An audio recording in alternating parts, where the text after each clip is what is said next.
मीना कुमारी और धर्मेंद्र दो ऐसे नाम हैं जिन्होंने फिल्मों की दुनिया में बहुत नाम कमाया। मीना कुमारी कमाल अमरोही की तीसरी पत्नी थी।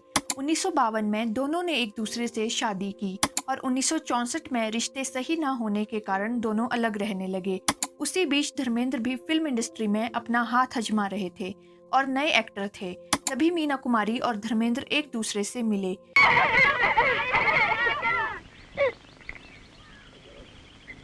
इस दौरान मीना कुमारी ने धर्मेंद्र को कई फिल्में दिलवाई। दोनों ने कई फिल्मों में साथ में काम किया।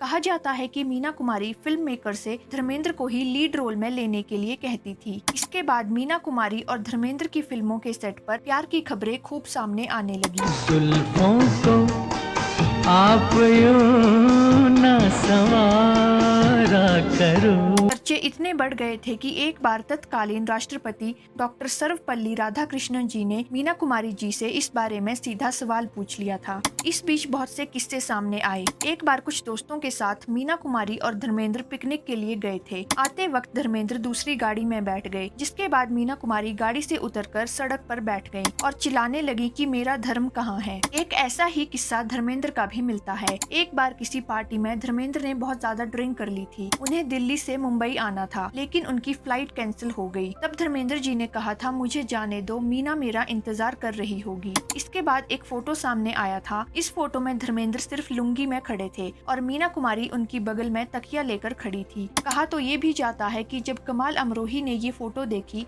तो उन्होंने मीना कुमारी को तलाक भी दे दिया था। बाद में जब धर्मेंद्र को काम ज्यादा मिलने लगा तब उनका मीना कुमारी से मिलना जुलना कम हो गया था। लेकिन कहते हैं कि मीना कुमारी के अंत समय में धर्मेंद्र हमेशा उनके साथ रहे। बताया जाता है कि जब धर्मेंद्र मीना कुमारी से मिलने जाते थे तो उनसे मीना जी के दिल का दर्द देखा नहीं जाता था और कमरे से बाहर निकलकर वो रोने लगते थे। जब एक इंटरव्यू में धर्मेंद्र से पूछा गया कि क्या मीना कुमारी आपकी पहली मोहब्बत थी, तो इस पर उन्होंने जवाब दिया कि मोहब्बत नहीं, मैं उनका बहुत बड़ा फैन था। एक फैन की तरह मैं उनको देखता था। अगर एक स्टार और फैन के रिश्ते को मोहब्बत कहा जाता है तो फिर इसे मोहब्बत ही समझ लीजिए।